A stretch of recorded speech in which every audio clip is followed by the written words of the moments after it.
un gran reto, lleno de obstáculos y adversidades. Para muchos, el mayor de los desafíos. Y todo para vivir el sueño de un inmigrante y lograr el éxito y la superación. Mentes Migrantes con Heidi Guzmán. Hola, bienvenidos a Mentes Migrantes con Heidi Guzmán, el programa donde traemos las mentes más brillantes y exitosas de Estados Unidos. En esta primera temporada tenemos a los abogados de inmigración con los que yo trabajo todos los días en Estados Unidos y es particularmente aquí en Atlanta. Y hoy tenemos el placer de que nos acompaña Julio Moreno de The Moreno Law Firm. Y hoy Julio nos va a contar por qué su firma de Moreno Law Firm es su puente a una solución migratoria. Bienvenido, Julio. Hola, Heidi. Muchas gracias por la invitación y esperamos tener una buena conversación sobre el tema de inmigración hoy en día. Gracias por lo que tú haces por la comunidad hispana aquí en Atlanta y esperamos seguir ayudando a toda la gente posible y responder unas preguntas que de pronto tienen. Gracias a ti, Julio, por acompañarnos. Y vamos a hacer de esta entrevista, como hemos estado invitando a otras personas, queremos que las personas que nos escuchen conozcan quién es Julio, conozcan un poquito de tu historia personal y por ahí vamos a comenzar. Cuéntanos, Julio, dónde naciste, dónde creciste y qué querías ser cuando eras niño. Bueno, Heidi, mi historia es una historia típica de inmigración, de un inmigrante que viene a Estados Unidos. Yo nací en Venezuela, en Maracaibo, Venezuela. Mis padres, los dos son colombianos, se mudaron a Venezuela en los 80s y entonces ahí nací yo, mi hermano y mis dos hermanas. Somos 4 hijos de esta familia que migró a Venezuela de Colombia. Vi cuando iba creciendo en Venezuela que las cosas estaban empeorando. La situación política estuvo muy activa al final de los 80, principios de los 90. Nací en Maracaibo, nos mudamos a Caracas y ahí vimos mucho la violencia política que estaba viviendo el país en ese tiempo. Escuché lo que fue el Caracazo, que fue un movimiento en contra de la política en ese tiempo, que se escuchaban tiros, nos escondimos bajo los muebles de la casa. Entonces viví parte de esa experiencia negativa de violencia política en un país que estaba muy inestable en ese tiempo y nos mudamos aquí a Estados Unidos cuando tenía 8 años. Cuéntanos, Julio, cómo fue esa experiencia de inmigración para ti y tu familia, esa llegada a Estados Unidos. Sí, fue una experiencia difícil. Yo me acuerdo llegar aquí sin hablar nada de inglés, solamente hablando en español y solo poder comunicarme con mi familia, básicamente fue algo que fue difícil. Me acuerdo que unas 2 semanas después de haber llegado empezamos el año escolar y fui a una escuela donde no había muchos hispanos en ese tiempo y me tocaba comunicarme de la mejor forma que yo podía, sea bromeando con los niños. eh, Fui en varias ocasiones, sentí que otros niños se están burlando de mí por no haber podido hablar su lengua, que es algo que muchos inmigrantes tenemos que vivir. Y es algo que yo pienso que me hizo una persona un poco más fuerte, basado en lo que viví cuando llegué a Estados Unidos y me tocó aprender lo más rápido posible. Yo creo que más o menos en 3 o 4 meses ya creo que hablaba inglés. Me tocó aprender practicando con los niños en la escuela que no hablaban nada de español. Y al año de haber entrado a Estados Unidos, logré convertirme en presidente de la clase donde estaba estudiando. Entonces yo creo que eso fue algo muy importante en mi vida porque tuve un reto y logré superarlo y al mismo tiempo convertirme en una mejor persona que puede comunicarse con más personas en el mundo. Julio, ¿cuántos años tenías y cuando llegaste a Estados Unidos y qué querías, qué soñabas como adolescente estando en tu escuela en high school? ¿Qué soñabas que querías ser?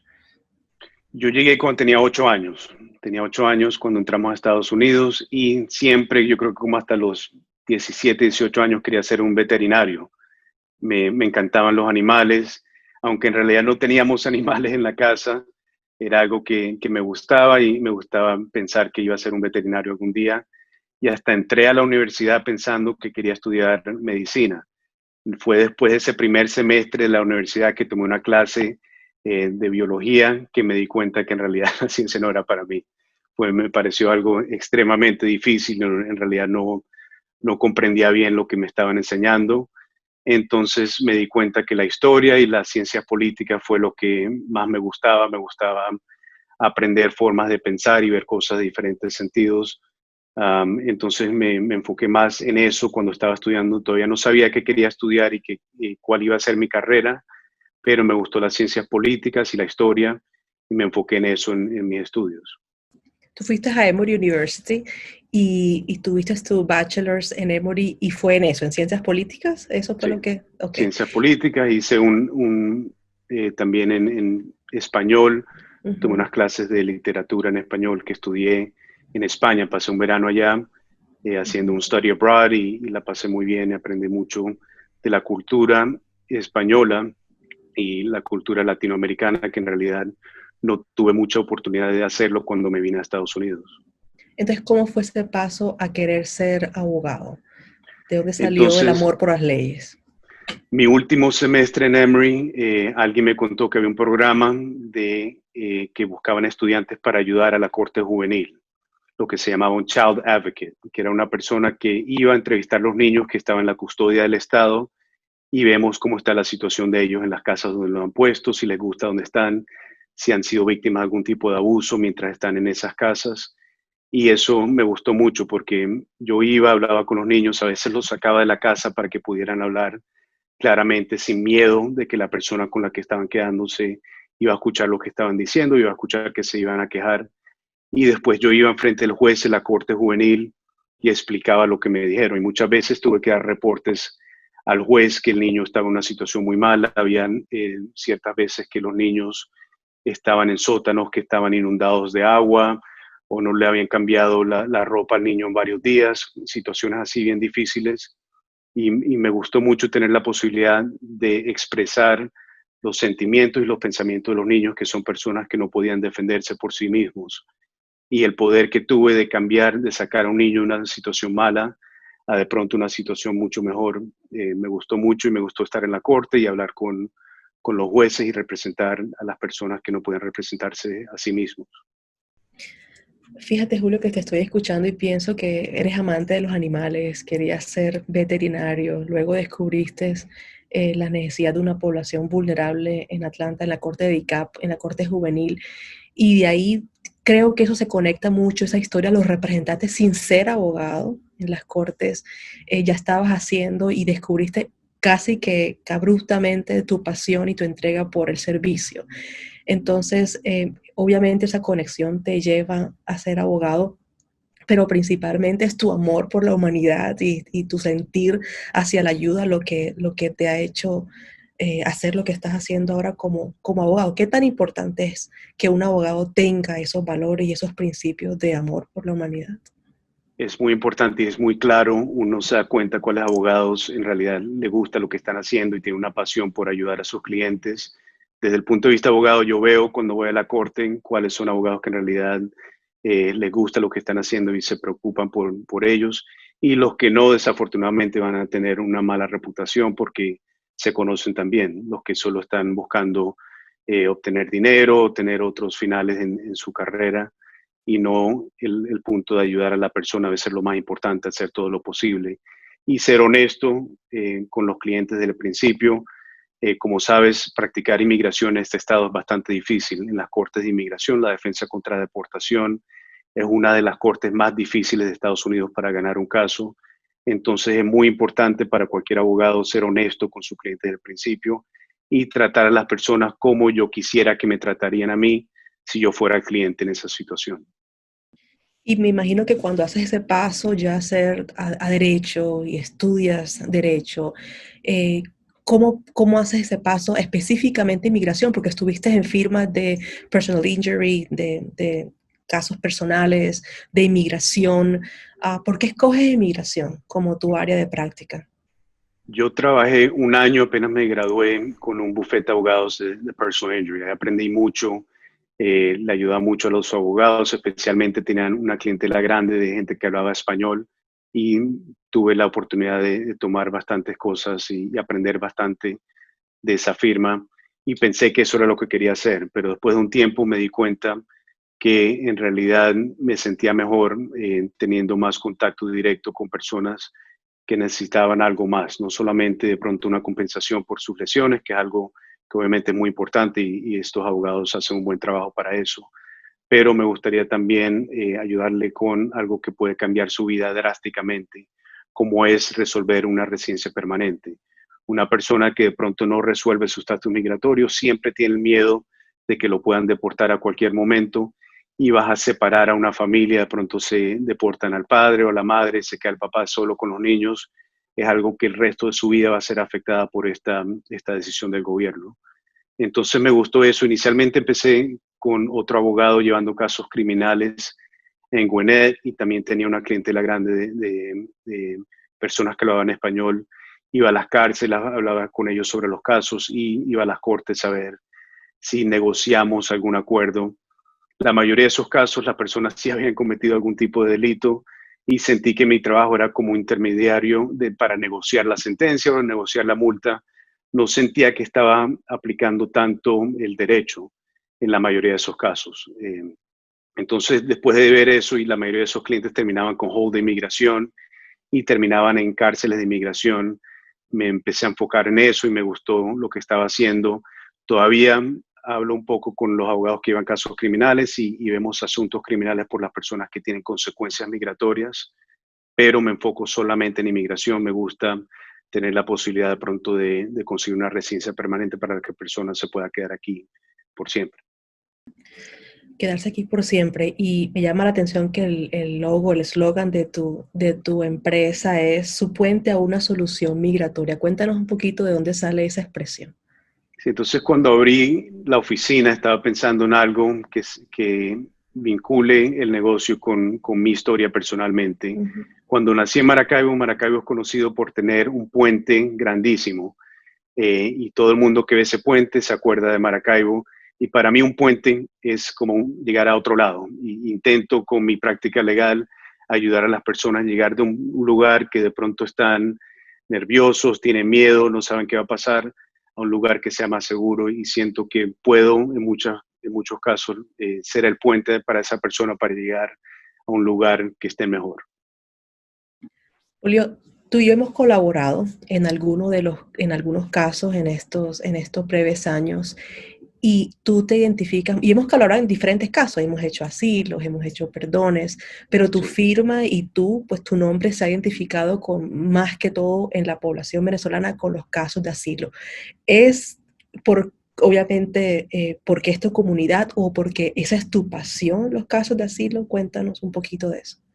Definitivamente tengo una pasión por los casos de asilo porque son casos que son difíciles. Pienso que especialmente estos últimos 3 años y medio hemos visto un ataque contra el proceso de asilo y un ataque que en muchas formas yo pienso que es ilegal. No pienso que están tomando eh, métodos legales para poder hacerlo más difícil. Entonces me gusta intentar ayudar a las personas en esta situación. También no hay muchos abogados que toman casos de asilo basado en que la probabilidad de ganarlos son tan bajas, pero yo pienso que si la persona legalmente califica, tiene un miedo creíble para regresar a su país, tienen todo derecho de pelear su caso y yo voy a hacer lo mejor que pueda para representarlo en la corte y presentar su historia. Muchas veces eso es lo que la persona quiere hacer, es explicar lo que le pasó, por qué tiene miedo de regresar y que otra persona escuche lo que pasó y ver si les pueden ayudar. Entonces sí es algo que tengo mucha pasión sobre eso. El caso de Venezuela, sí hemos visto en los últimos años que han subido mucho el número de personas pidiendo asilo de Venezuela, obviamente basado en la situación política que estamos viviendo en Venezuela. Poco a poco, cada año, los últimos 10 o 15 años, han entrado más personas de Venezuela pidiendo asilo político porque la situación allá está bastante difícil. El hecho de que uno entre aquí de Venezuela no es suficiente para ganar un asilo, sino que hay que trabajar el caso bastante. Por eso muchas veces es necesario tener un sistema de que la persona reciba ayuda psicológica para tener una forma de corroborar su historia. Muchas veces solamente la palabra es lo que tenemos para presentarle a un juez y si la persona ha recibido los servicios de un psicólogo que nos puedan verificar lo que están diciendo, que han sufrido mucho por lo que está pasando, que de pronto hasta menciona fechas de que pasaron cosas en Venezuela antes de venir o en otro país, Todo eso me ayuda a mí en la corte cuando le presento el caso a un juez para corroborar lo que estamos diciendo. ¿Qué tan importante es esta evidencia que los evaluadores como yo mostramos en los casos de asilo, específicamente para los venezolanos que no tienen o no están participando, no son parte, digamos, de movimientos públicos en Venezuela, de la oposición, por ejemplo, que no han participado activamente, públicamente en estos grupos? ¿Cómo ves tú las posibilidades de ellos? Ellos me preguntan mucho, bueno, pero yo nunca estuve, yo nunca hice parte públicamente de la oposición o cosas así. Y lo que nos queda es lo que podemos obtener es el impacto de psicológico que tiene su vivencia en Venezuela. ¿Qué tan factible, qué tan exitosos son ese tipo de casos para ti? Sí, es muy importante corroborar la historia si no hay documentos verificando lo que pasó, si no hay reportes de policía, artículos de prensa, cosas así. Tenemos que conseguir la forma de poder corroborar todo lo que se está diciendo, que sería el reporte psicológico, una de las formas que se puede hacer. Es muy importante, especialmente hace unos años cambió la ley, está el Real ID Act, que tenemos, es nuestro deber comprobarle al juez lo que se está diciendo y poder comprobarle algún documento de un de una tercera persona que diga, básicamente verifique lo que uno está diciendo. Entonces, sí es muy importante, especialmente cuando no hay otros documentos verificando lo que se está diciendo en la corte. Ganar un caso de asilo, como dije hace unos minutos, es bastante difícil. Aquí en Atlanta normalmente se pierde el 97% de los casos de asilo. Es una corte que es bastante difícil, no solo los fiscales, sino los jueces. Todo lo que tiene que ver con inmigración aquí en la ciudad de Atlanta es complicado.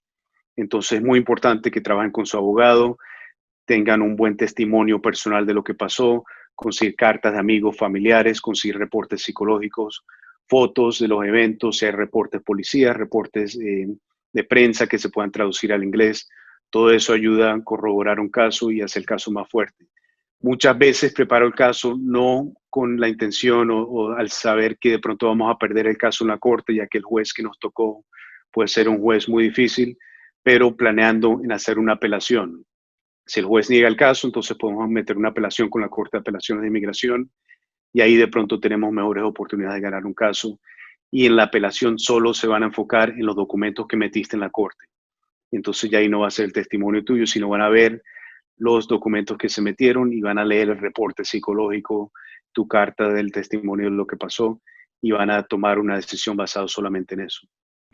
Tú has tenido casos bastante públicos que han llamado la atención de los medios en estos últimos años. Has tenido casos en NPR, has tenido casos en, obviamente, los medios locales. Has ganado, has perdido, y nunca te ha dado miedo estar allá afuera defendiendo tu posición y a tus clientes. Y tú tienes un muy buen récord, mejor que el 97%, de ese 3% tienes tú personalmente y tu firma, un buen récord. ¿A qué le atribuyes, Julio, tu éxito en particular con tus casos? O sea, yo creo que el éxito aquí uno tiene que entender más o menos cómo definirlo. O sea, el Ujú. éxito no es solamente el hecho de pronto ganar un caso, sino el éxito para mí es de pronto conseguir ese primer permiso de trabajo para una persona que antes no tenía. A veces el proceso de defender un caso en la Corte de Inmigración que se puede demorar varios años y que la persona no tenga miedo de de que lo deporten durante ese tiempo, para mí es un éxito.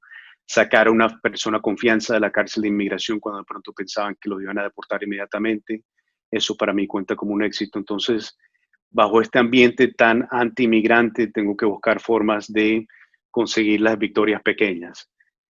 Claro, ganamos asilo, ganamos casos de residencia permanente, ciudadanía, esos son éxitos grandes, pero yo busco los éxitos pequeños para poder seguir haciendo lo que estoy haciendo y tener ese empeño diariamente para seguir representando a las personas. Cuéntanos para ti qué significa, hablando de esto, para ti qué significa lograr el sueño migratorio, así como para ti es el puente a la solución migratoria, pues, el eslogan de mi firma de Google Second Therapy siempre ha sido vive tu sueño migratorio. Para ti, ¿qué significa vivir el sueño migratorio para ti? ¿Y qué significa eso con respecto a tus clientes? Mira, yo, como te dije inicialmente, he vivido el sueño americano de llegar aquí sin hablar inglés, a lograr ser dueño de mi propia firma y representar a tanta gente en su asunto legal. Yo le doy todo el crédito a mis padres. Ellos llegaron aquí, mi mamá empezó trabajando en restaurantes, lavaba platos. Mi papá también llegó aquí a hacer construcción, era como un handyman, ayudaba a la gente con cualquier cosa que necesitaban en su casa. Los dos siendo profesionales en Venezuela y en Colombia. Mi papá fue profesor de historia en Colombia y después tuvo varios negocios en Venezuela. Y mi mamá fue profesora toda su vida. Llegó aquí, empezó a enseñar en una escuela y esa fue la forma que logramos obtener nuestra residencia permanente aquí en Estados Unidos. Ellos desafortunadamente los dos murieron mientras empecé mis estudios. Entonces es algo que yo creo que estoy viviendo, todos sus méritos y todo lo que ellos esforzaron para traernos a nosotros aquí a Estados Unidos, que creo que muchos inmigrantes se pueden relacionar con esa historia, ya que ven que los padres se están esforzando tanto por sus hijos para que tengan un mejor futuro. Creo que estoy viviendo eso, los esfuerzos de mis padres. Muy bien. Yo soy colombiana, Julio, así Sí, que, y además que soy de Barranquilla y siempre dicen que Maracay y Barranquilla son sí, ciudades hermanas, así que tenemos algo en común. Y así es. cuéntanos, si tú tuvieses el poder, Julio, de hacer una reforma migratoria, que hemos estado hablando de esto hace muchos años y en muchas de las pasadas elecciones, si tuvieras el poder, ¿qué cambiarías? ¿En qué te enfocarías con respecto a una reforma de inmigración en Estados Unidos? Yo creo que algo factible que pueda pasar es, tienen que hacer un cambio en una fecha de una ley que le ayudaría a millones de personas. En el 2001 se pasó una ley que se llama la 245I, que era si alguien hacía una petición por ti, si tenías una persona que te podía pedir en ese tiempo y lo hacías, podía arreglar una residencia permanente aunque hubiera entrado ilegalmente al país. Si cambian esa fecha del 30 de abril del 2001 a algo más reciente, de pronto el 30 de abril del 2018, 2019, ahí eso arreglaría la situación legal de muchas personas. Todavía van a tener que chequear su estatus y ver si tienen convicciones criminales, problemas así, pero la gran mayoría de personas podrían arreglar una residencia permanente y es algo que yo pienso, ya que la ley ya existe, solamente sería cambiarla, es algo que de pronto pudiera pasar si cambia el presidente. Otra cosa, más protecciones para personas que están huyendo de sus países, el asilo, pienso que deben ampliarlo en vez de estar cerrándolo, tener más grupos particulares sociales que califiquen para el asilo, personas que han sido víctimas de violencia doméstica en ciertos países que no protegen a las víctimas, personas que tienen miedo a las pandillas. Hay ciertos países que no pueden controlar a las pandillas que en realidad empezaron en Estados Unidos y deben tener algún tipo de protección aquí. Son unas cosas que yo pienso que son factibles, que puedan cambiar. Obviamente me gustaría una reforma completa que ayude a todas las personas que están aquí legalmente en el país, pero algo, un cambio que pienso que pueda pasar sería ese, cambiar la ley 245 y la fecha y ampliar las protecciones para asilo político. Julio, muchísimas gracias por estar aquí hoy en Mentes Migrantes con Heidi Guzmán. Fue un placer conocerte más de fondo. Siempre estamos por email tratando a nuestros clientes. De verdad Sí. es un placer y un orgullo como compatriota por tus padres de todo lo que has logrado. Te felicito y te deseo muchísima suerte en tu práctica. Muchas Gracias. gracias. Gracias a ti, Heidi. Gracias por hacer esto para la comunidad. Y como les dije inicialmente, quiero que la gente tenga fe. Estamos viviendo un momento muy difícil ahorita para los inmigrantes en Estados Unidos y estas conversaciones de la comunidad ayudan para explicar un poco lo que está pasando e intentar que la persona tenga fe y vamos a lograr tener algún beneficio migratorio en el futuro. Esperemos que sea lo más rápido posible. Hay que tener fe y no Así te es. pregunté eso. ¿Cómo ves los próximos 4 años? ¿Eres optimista? ¿Qué esperas? Vamos a saber en un par de meses. Si cambia la administración, pienso que las cosas van a mejorar y si continúa el presidente, vamos a ver que las cosas van a empeorar. Pero pase lo que pase, hay formas de pelear la deportación, hay formas de que la gente entienda más sobre el proceso legal. Una deportación no pasa de un día al otro, sino es un proceso legal. Consigan un buen abogado que los represente. Aquí en Atlanta hay muchos abogados que han estado en este show, que son buenos y pueden representar a las personas honestamente y hacer el mejor trabajo posible para obtener un beneficio permanente en Estados Unidos. Nuevamente, Julio, muchísimas gracias.